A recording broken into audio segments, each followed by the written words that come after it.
current scenario, we thought to give you an idea about overall Canadian immigration system. And there were few of the queries were also coming about economic immigration program, and some of you have asked about study options as well. So it was not a bad time or bad idea after a pause on G5 to give you a high level overview about Canadian immigration and other options.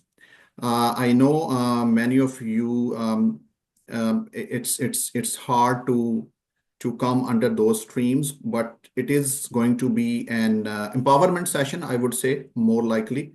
So without any further ado, let's just begin this session.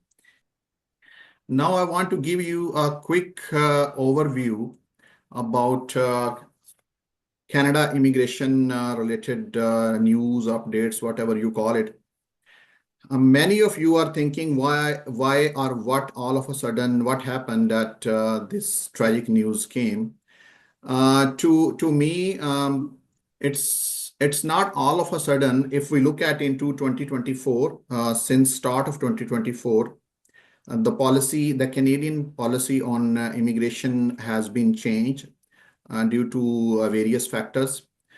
It is most likely a political move, and the current government in Canada, which is a Liberals-led government, they were facing a lot of pressure from opposition parties as well in terms of having housing issues, employment issues in Canada. And a lot of newcomers who were coming to Canada, they were trying to stay in the main cities like Toronto, Vancouver, Calgary, and people were facing some housing-related shortages and employment issues as well. So the start of this year, they decided to put a cap on students as well. And more recently, they have announced that they are going to reduce the immigration targets for the next 3 years.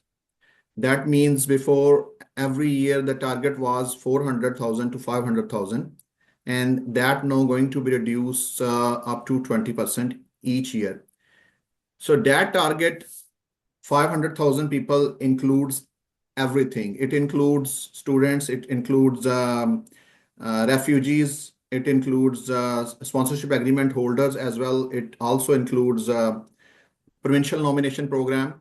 So if they are going to reduce that up to 20%, that means all other immigration streams are also going to be affected significantly. And Group 5, private sponsorship program, is one of those immigration streams. So we just need to understand that. That's why I'm taking some time here to explain the situation, that we don't not need to be panic as well at this time. We are seeing this from the beginning of this year, that time to time they are keep changing. So first of all, they change the student, then they change temporary foreign worker program. Then we saw changes in postgraduate work permit program, which usually the students who are in Canada, they get after their completion of study a work permit, which allows them to stay in Canada. They change that as well. And finally, the last one was Group 5, which we all are aware. So this background is just to give some knowledge or information that we should not be panic at this stage. It is a point of to be worrisome or to be, but not at that stage. So anytime once the situation will change, they can change this decision as well. Well, that was a background about what's going on in Canada overall in immigration sector. Now let's talk about major immigration programs.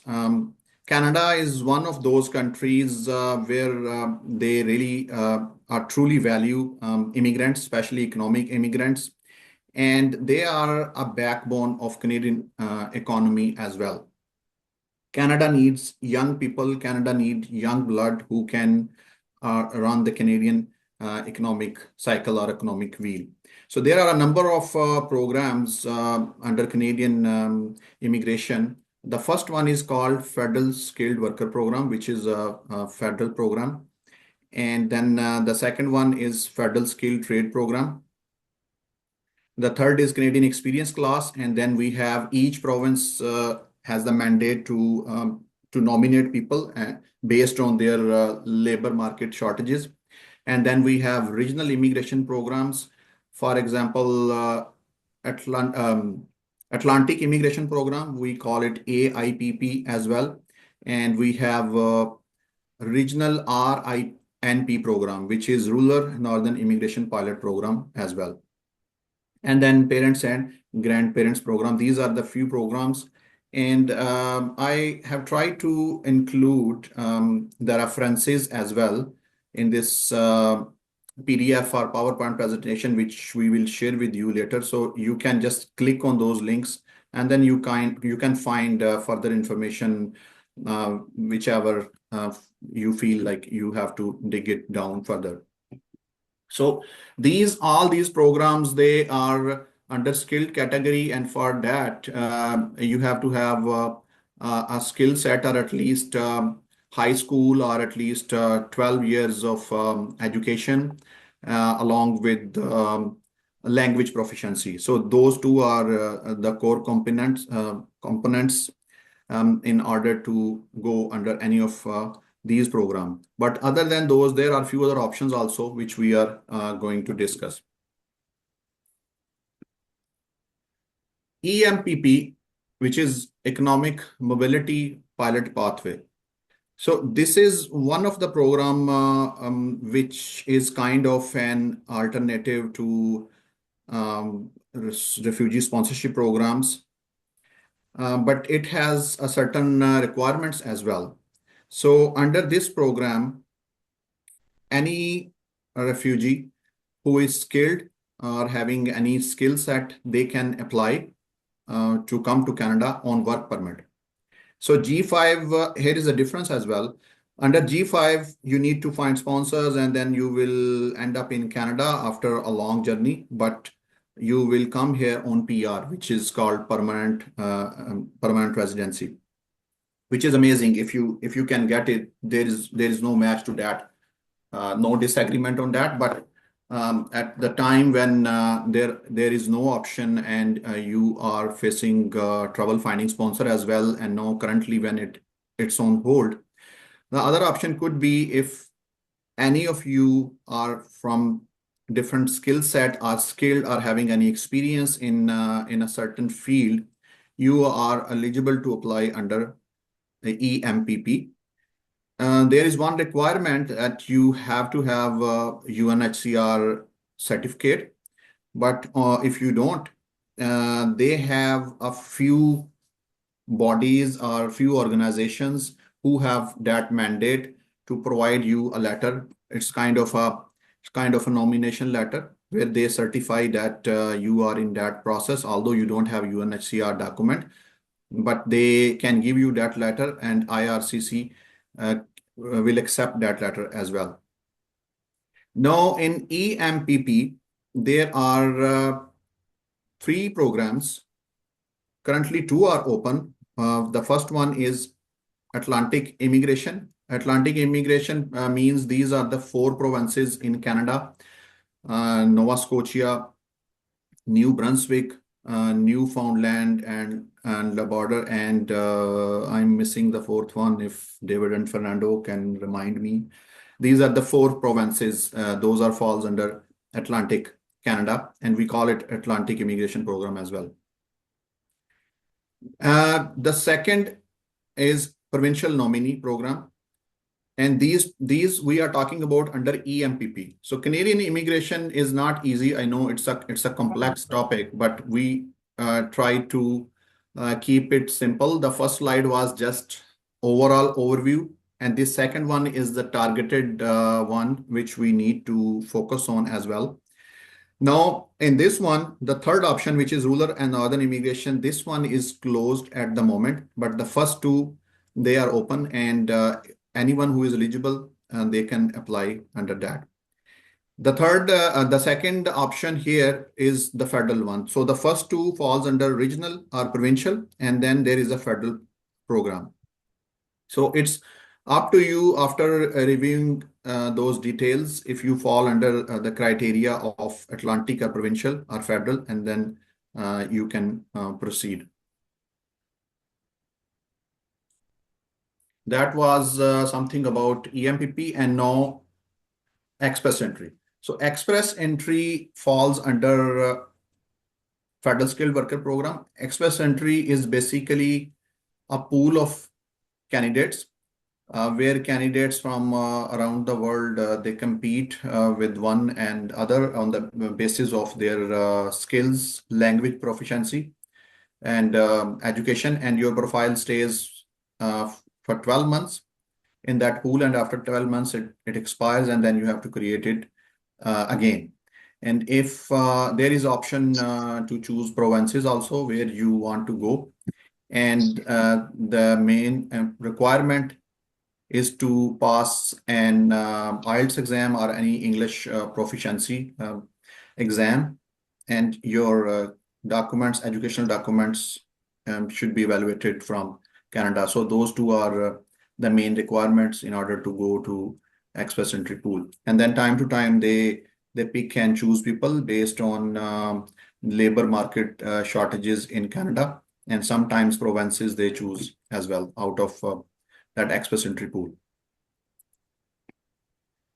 In this slide, express entry and PNP. So PNP means Provincial Nomination Program. That means each province in Canada, we have 10 provinces and 3 territories. So each of them, they have a mandate.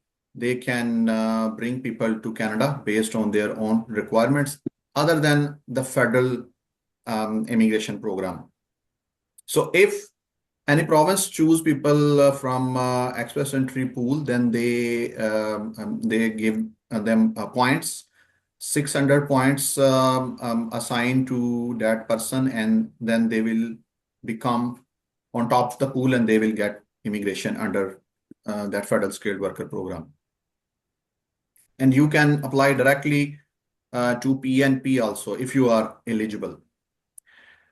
Federal Skilled Worker Program and PNP is not easy in your current situation, as many of you are in Indonesia, and based on my knowledge, it is difficult for you to do IELTS and to provide credential evaluation as well.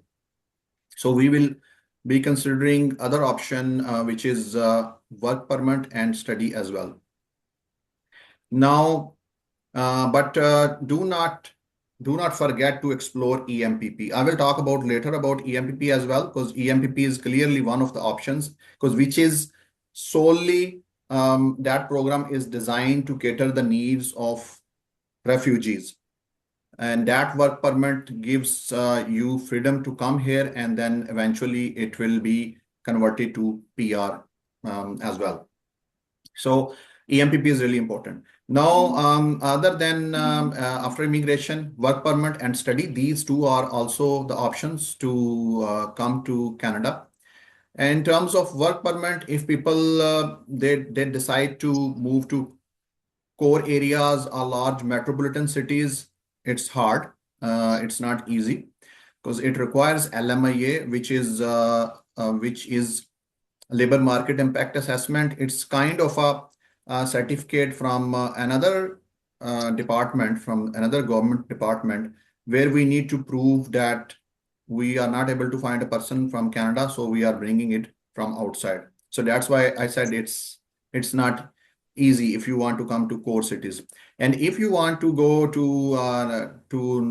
towards north or further, regional immigration programs, then you don't need LMIA. If anyone can secure a job there, then they can easily get work permit, but not in the main cities. Then study is another option. A few people, they ask about study options as well. More recently, Canada closed their student direct stream program as well. And now there is only one type of program, which is a regular program for students. If any of you will be interested in study as well, maybe I can provide more information later on. But it requires funding as well. I mean, if you plan to get enrolled in Canadian school, it will require you to pay a tuition fee as well. And while on PR, if you are on PR, then it's a different situation. And there are a few benefits as well if you are on PR and applying for study. Well, let's move to the next, which is Atlantic immigration. Now, under Atlantic provinces, those four provinces, New Brunswick, Nova Scotia, in those provinces, you do not need LMIA if you get a job offer, and you will end up getting your PR as well after a year of working. If you secure work permit and after 1 year of work experience, then you can apply for the PR. RINP, Rural Northern Immigration pilot program, is also similar, either 1 year of work or 1 year of study, and you have to stay in those communities. And that's the only catch. I mean, if you are getting PR from under those programs, then you have to stay there at least minimum 2 years. Yeah. Now, scholarships. When we talk about study, it requires funds, it requires money, and sometimes people, they do ask, I mean, what if we are not able to afford as well? So for your help in this area, I mentioned the top 3 scholarships here. Unfortunately, none of those 3 belongs to Canada, but still they are very prominent. Fulbright scholarship is a US funded scholarship, and you are fully covered in that if you fulfill the criteria. The website is there. Then the second is Chevening, which is based in UK. That is also fully covered. And the third, DAAD scholarship, is based in Germany. These 3 are fully funded scholarship, and it gives you everything, and it covers your flights and everything.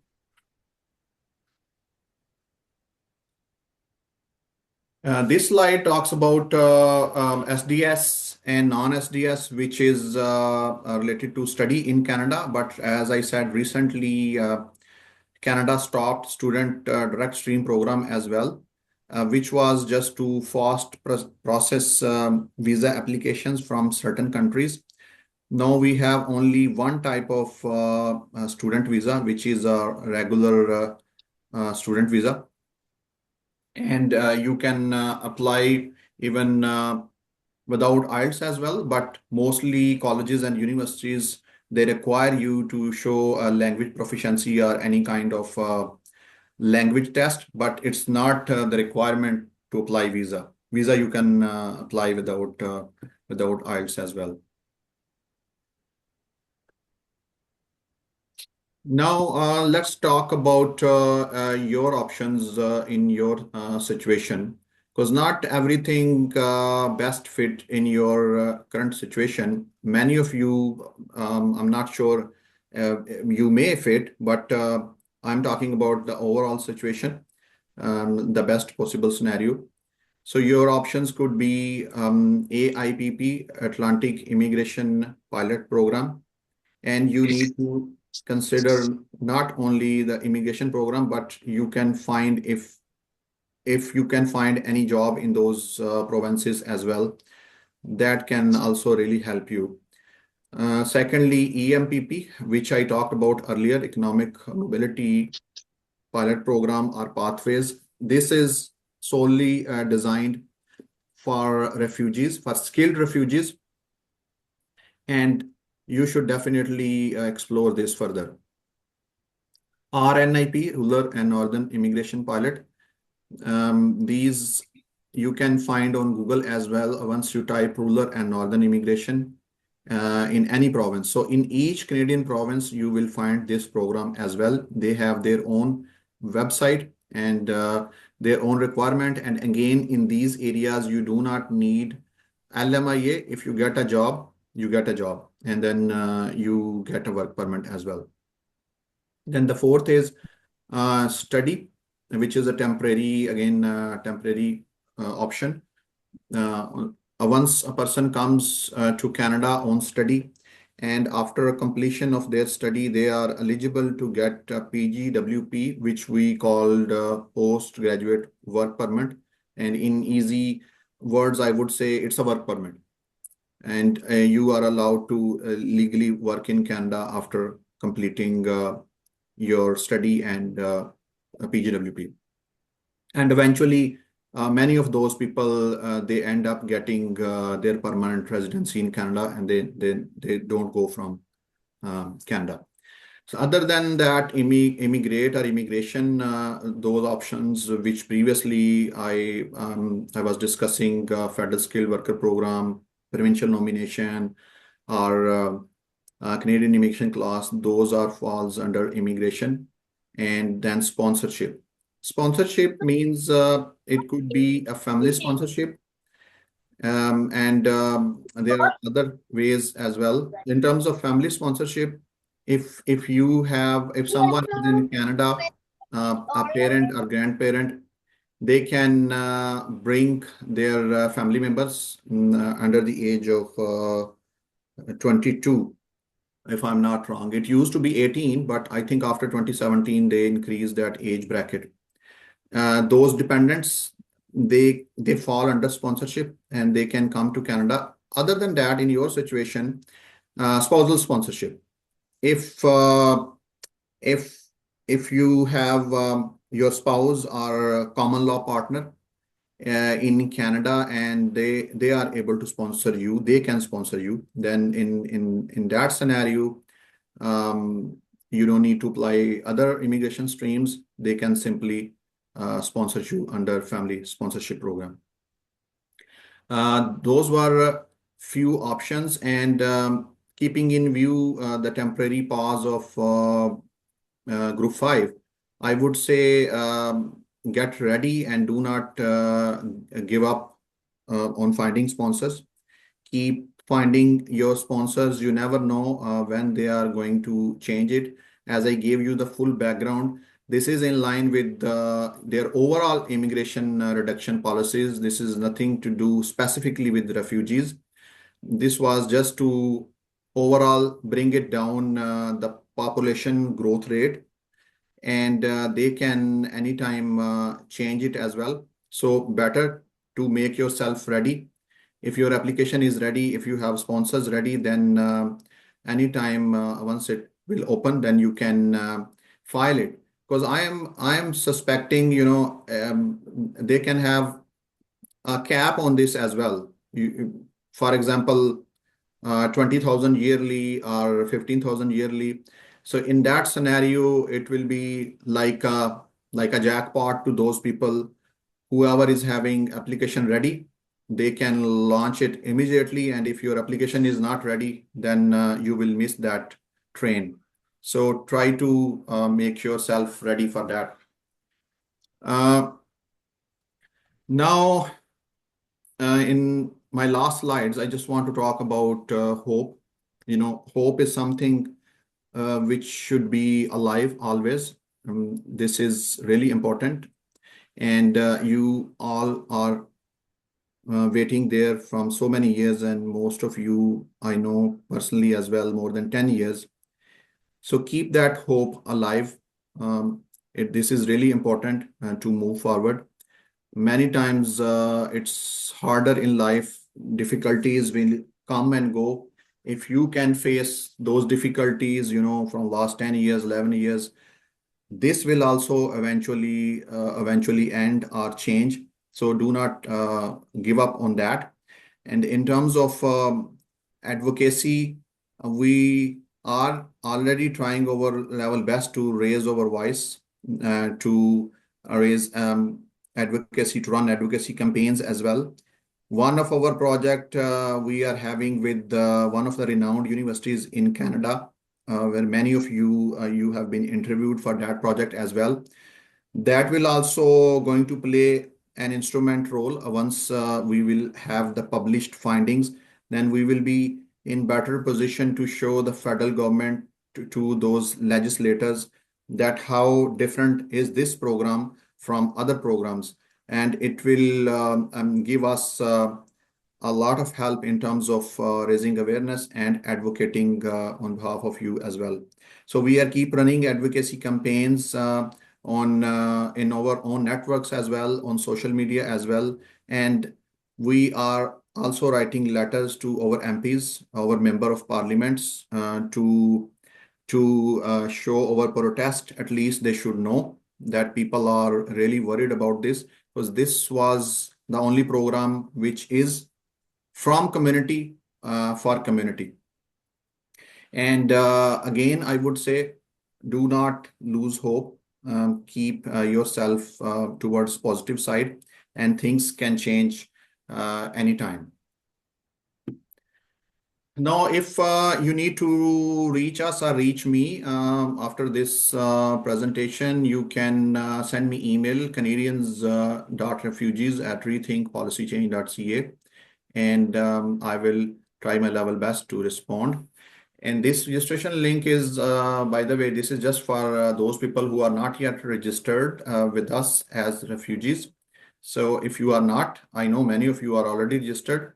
And in case if you are not, you can just scan it and you can register, and your name will come in our database. This slide is about our presence on social media, and you can follow us on different pages if you are not already following. And at the end, thank you so much for bearing me. And if there are any questions, I will try my level best to answer.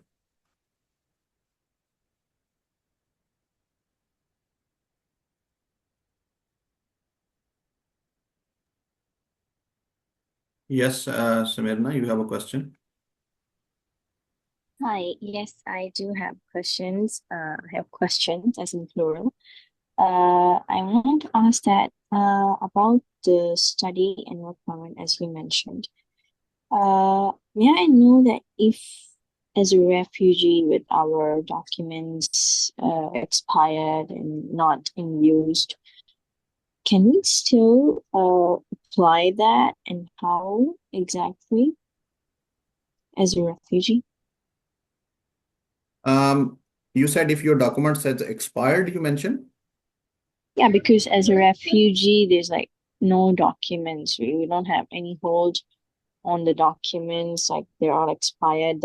If the passport is all that we have, and that's also expired, and we Yeah, can't renew it. if the passport is expired, in that case, you won't be eligible to apply for the study program. Yeah, your passport must be valid at the time of applying immigration. Sorry, study related options, because these are temporary options. And I think I missed one other option, which is a visit visa. But usually it's not easy, especially for refugees to get, because that's I think a red flag already, because visit visa is a um, temporary permit, and if a refugee, if someone is applying that, most likely it will be rejected. But as a student also, I mean, your passport should be valid. Yeah. One more thing about uh, the skilled worker uh, program. Yeah. If that's EMPP, it's under EMPP, right? Yes. Yeah. So the skilled workers, like one person would apply, and the family would be together applied, or what? And also, if I go, or like I have seen some YouTube videos also, that for that skilled worker criteria, if you would go for the website, they would ask you if they have a job offer letter from Canada, from a company, and then they will, continue the application for you. Is that true, or how does that work? Can you please guide? Um, First question is related to your family, if you can apply with family.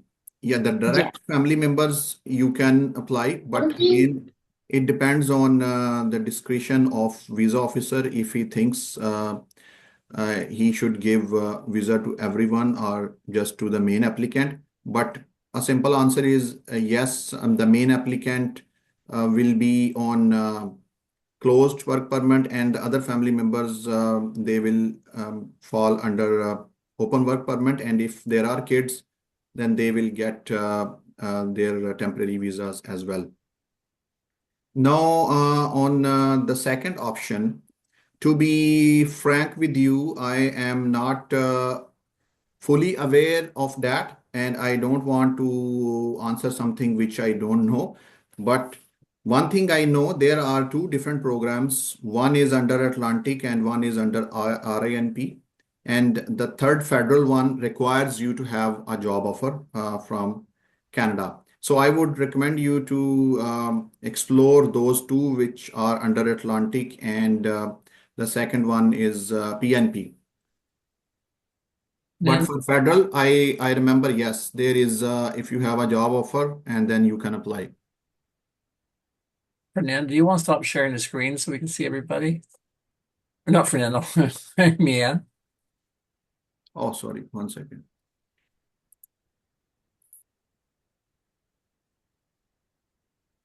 Oh, perfect.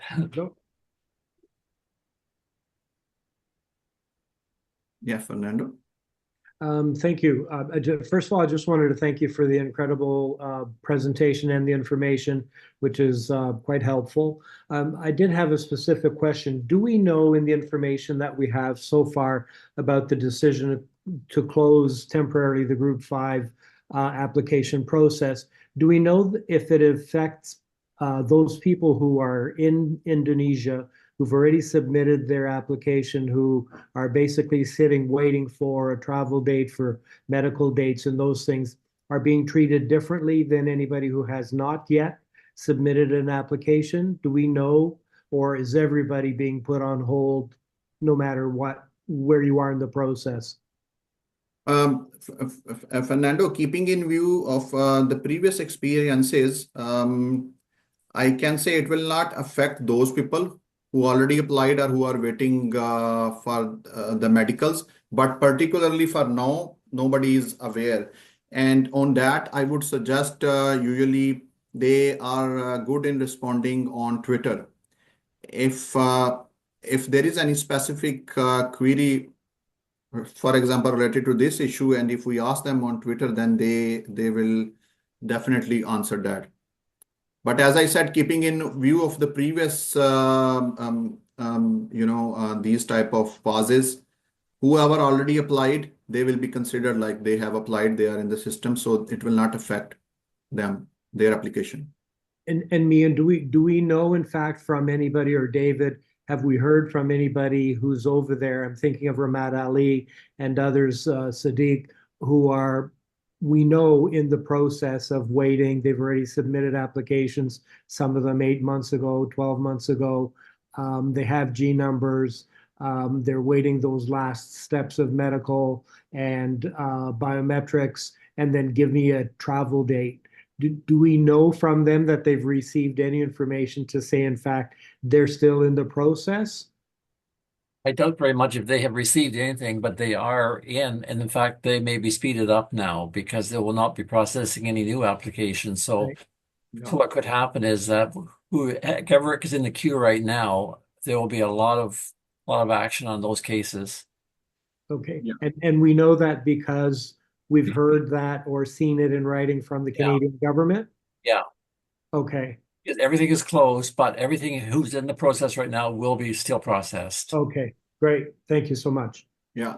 So the same thing happened during COVID also, if you remember. They paused express entry, they paused other immigration streams also.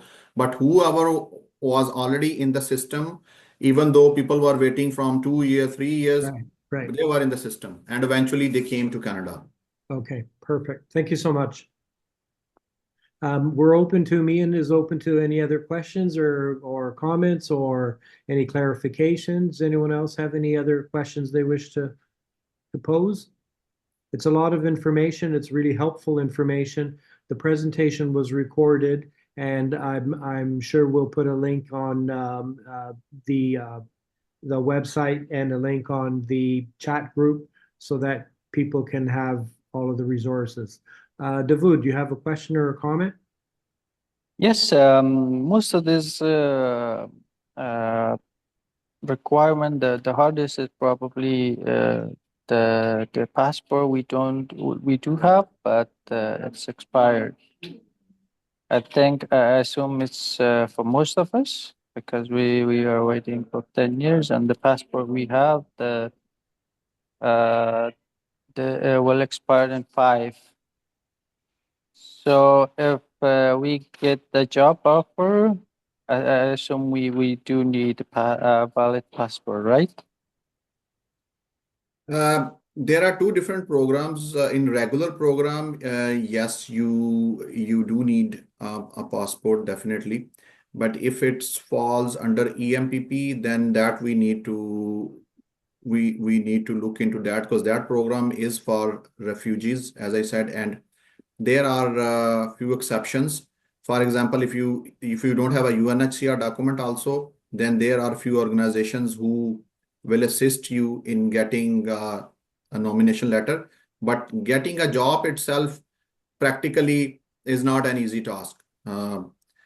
Job is also it's the hard part. That's why I was recommending to look into northern communities are usually where people do not go, because as you know, Canada, the Canadian weather is it's really cold and it's harsh, when you go further towards north, and not many people they want to go there, and that is also the reason that majority of the newcomers they are staying in this belt near the US border. So if you try to apply jobs, one of the links I mentioned in the presentation also in Yukon and Nunavut and their other provinces, if you target those, there are hopes or chances to get something as well. Very good. We have another question. Yep. Levin, you have a question, Levin? Yes, I have a question, Thank you. and I am happy that Miam is around. And actually, I had that bad news today. My sponsor is the one who told me. I was very very sad, but now at least I can. I have a hope that it will work. So my question is, because my sponsor, I have 3 sponsors, not yet get 2 sponsors to be full G5. And my question is, because I tried to ask her, she told me actually also she doesn't know, but she will still work on, she will still search other sponsors. So my question is it possible for, although they are saying that they will be taking 20% for any years, so is it possible that if you get G5, G5, you prepare documents, you just keep your documents ready. If any time or any year if they open, you submit it. Is it possible or impossible? Thank you. That was my question. So Mian? if I heard correctly, he asked if 2 sponsors are arranged and rest he is trying to find, and if he can just prepare the documentation and once it's open, they can file it. Is it, or anything, Fernando, you want to add in the question? Yeah, Levin, do you want to try and rephrase your question in a shorter, more direct way? Because I got a little confused as well. Can I repeat my question? Yes. I were asking about, as now I have a 3 sponsor and not yet get 2 sponsors so that it can be full G5. Right. yes, that good news came when not yet get two sponsors. How can I do it? Because asking my sponsors, she told me actually also she had the news but not yet catch up the news how they are going to work. So how are we going to do? Is it are we going to continue searching sponsors, or it is cancelled also? Let me answer a little bit of it and then see if Mian can fill in some other. So what I heard earlier Mian saying was during this time, anyone who's looking for sponsors, getting ready for the application process should continue to do so. So you have this time to use to be prepared when the application process opens again. So in your case, if you have 3 out of your 5 sponsors, you still need to be working on those 2 additional sponsors.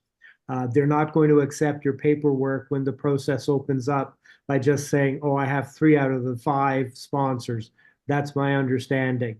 So I think the good advice that Mian was sharing was during this time, first of all, don't lose hope, don't panic, use the time to get prepared so that you have your sponsors, so that you have your application, so that you have your passport, your paperwork, whatever you need, get it now so that when the process opens up, you are prepared to submit that application right away. But I don't think that leaves you off the hook. I don't think that allows you to say, well, I got 3 out of the 5 sponsors. I'm going to submit my stuff anyway. Mian, is that similar to what Yeah. you would advise? Yeah, thank you so much, Fernando. You explained it very well. Yeah.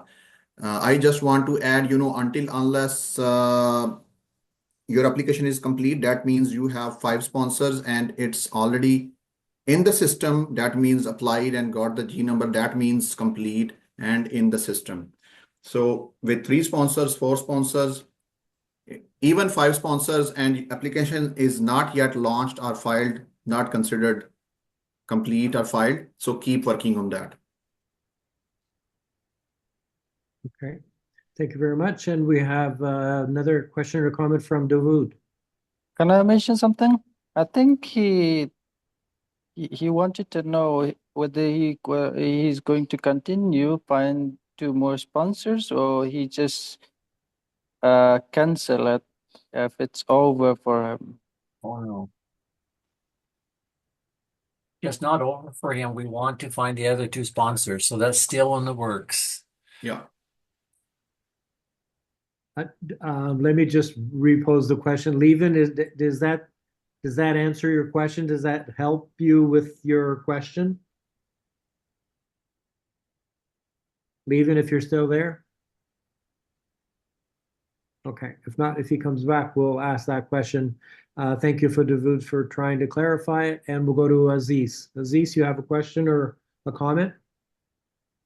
Yes, Fernando, thank you. First, thank you from Sir Min Samir for the information. It was good and good presentation. I had one question. Yeah, as David said, those whose applications already submitted, so the process time is speed up. So this next question is the processing time got shorter or just speed up? David, I don't know what information you have. Do you want to?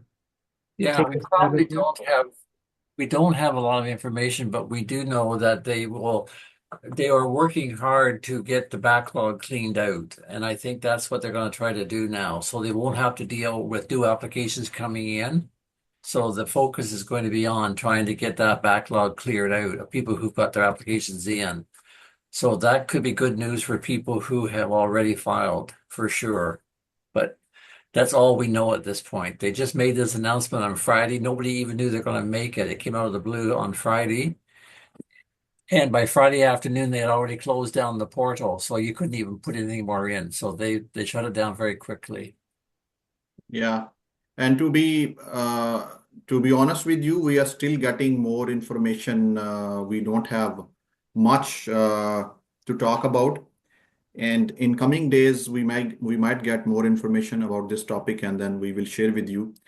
Because IRCC is one of the government department, and it's not an easy task to deal with them. And we are also another fact, we are also volunteers, and we do not have the full complete information from their side as well. And also, I would like to give a disclaimer: whatever information I have provided, I just try to give you the information based on my own knowledge as well. If you find anything is wrong, or it's not up to what you were thinking, or not matching with the facts, so pardon me for that. I just try to provide you a high level overview, and the purpose was just to keep the hope alive, and to look into the alternative options. Thank you very much, Mian. I was going to mention that we did have a few folks join us during the call. I won't go through the list, but I recognize that Arif Samadi was one of those people. And Arif, you have a question or a comment? You want to go ahead? Yeah, thank you, Fernando, and thank you everyone for this presentation. So I already read about this pause about the Group 5 sponsor in Canada. So the main reason is the government said most of the sponsor, they are not in good condition in terms of economic. They don't have enough income, but still they sponsored a lot of refugees. So I need some clarification about this. For example, some refugees recently, or maybe 2 years or 1 year ago, they moved from Indonesia or another countries to Canada, and now they sponsored some other refugees. They create a Group 5, and they sponsor some refugees. So they still don't have enough economic situation. For example, they don't have a very high income like that. So how about those kind of situation? Can someone clarify this? Let me take a stab at starting this. And again, I would ask Mian and David to please join me in fully answering. I'm not sure where you got your information about sponsors and their economic status. Economic status is not a prerequisite, is not a requirement when sponsors are coming forward to be part of a Group 5. Nobody releases their economic information. So I had not heard that this decision was anywhere had anything to do with the economic viability or the wealth of sponsors. You need 5 sponsors. And you are correct that now that a number of people are over here in Canada from Indonesia, from Afghanistan, some of them have started to use themselves as one of the sponsors in a Group of 5. And I don't think there's any issue there. I do believe that there is a requirement, David, correct me on this, but that there's a requirement for those individuals to reveal some financial information. David? No, even they don't have to either. Yeah, but what you said is absolutely correct. Like it's there has to be a certain amount of money in a trust account, and that's what the government counts on. Not now, if one of the sponsors puts money into the fund, then they have to then disclose more financial information. Yes. And most of the cases that I've been involved with, there's been 1 or 2 newcomers and 2 or 3 Canadians that are on the team, which makes a very strong team. Right. That was the piece. I knew there was, in one situation, sponsors had to reveal more information, but that is if they financially contribute to the funds. Yeah, that's right. So that, Arif, to be clear, we had not heard any information that this decision of the government's had anything to do with sponsors not making enough money, not being wealthy enough. And as we said, there is a requirement that the individual has $16,500 that they send to Canada. We open an account for them here in trust. Again, that has nothing to do with anybody's wealth or economic viability or status. And none of that has changed, and I don't think had anything to do with the recent decision. I'm going to go back to Mian, and Mian, has anything that we said not sounded true? No, I totally agree with both of you. In fact, 1 year of funds are already in place in trust account. That means there is no financial liability on other sponsors. The money is already in bank, which can be utilized once the refugees here. So that's true, and I think we tried to clarify it in our intro as well. This is in wake of the overall policies of Canadian immigration policies, where they are targeting to reduce immigration and they are trying to control population growth rate. That means all immigration streams are going to be affected, not only this one, but other areas are already being affected. And this was kind of the last one, I would say. Right. And I think one of the things that was important that Mian touched on before is that during this time that the G5 process is closed, these other programs are still open and may provide a different opportunity for some of the individuals in this group awaiting to leave Indonesia to come to Canada. It's not the answer for everybody, and it won't work for everybody, but there are some programs that you should take the opportunity to find out a bit more to see, is there a match? Is there another opportunity outside of the G5 process to try? No guarantees, no assurance that it will work, but you're doing something proactive and productive while the G5 process is closed down.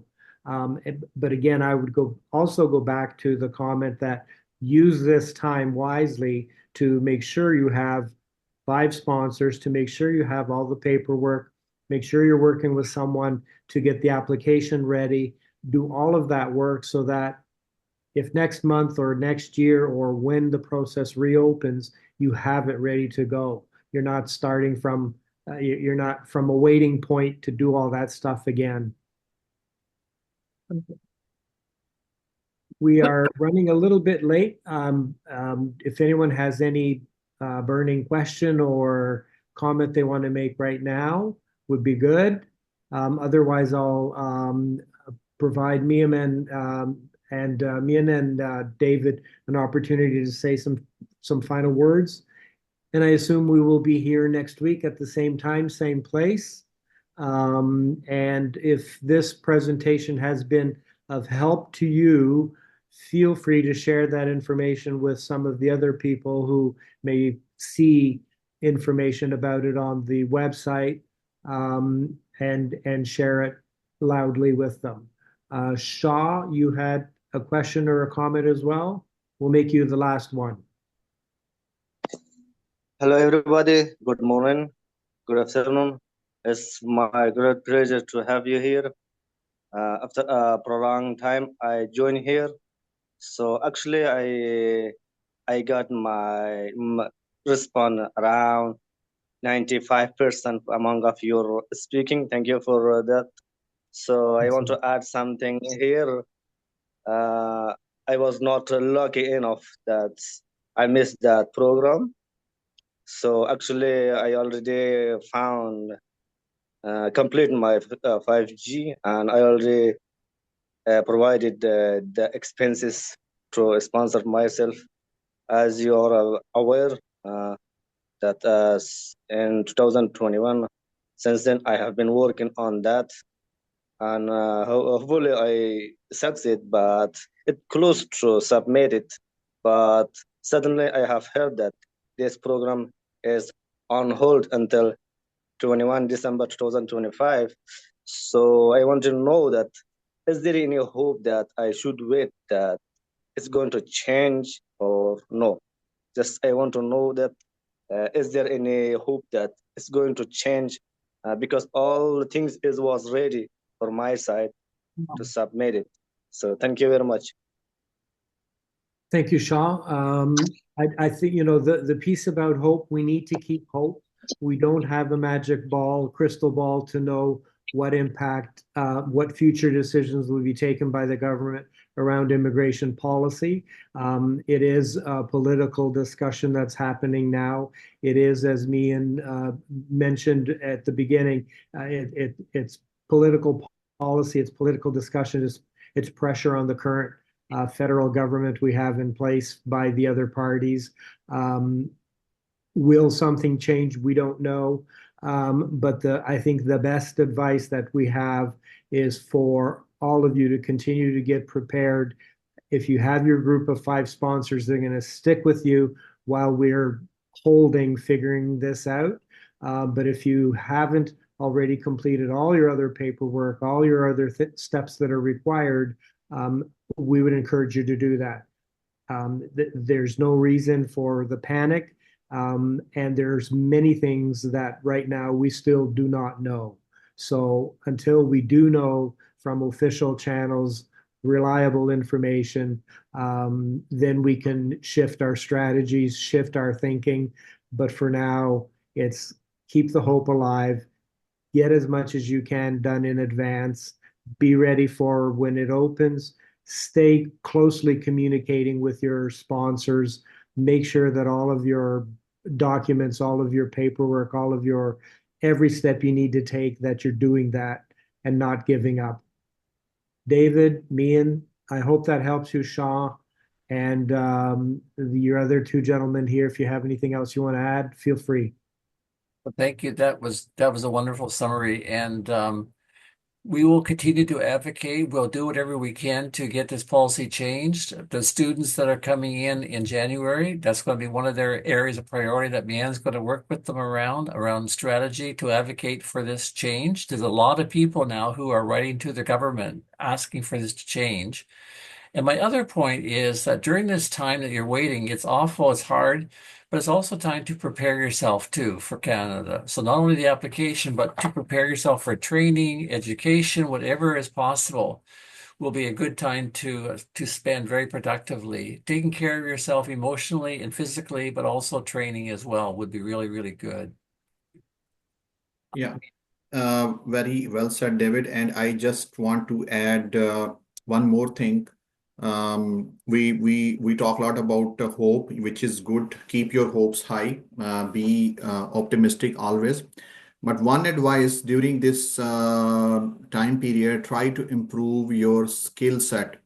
I know in your current circumstances, it's not easy to get education or improve your skills, but whatever you can, every little thing counts. There are many universities available who offers you free online courses as well, short courses. So whatever you can do it. Everything counts. And regarding your language proficiency, I'm aware you are working on that, but try to improve your skills and education if you can. That would be really, really helpful in order to pursue all those alternative immigration programs for Canada. Thank you. All right, we've gone a little bit over time, but it was a great topic. Thank you.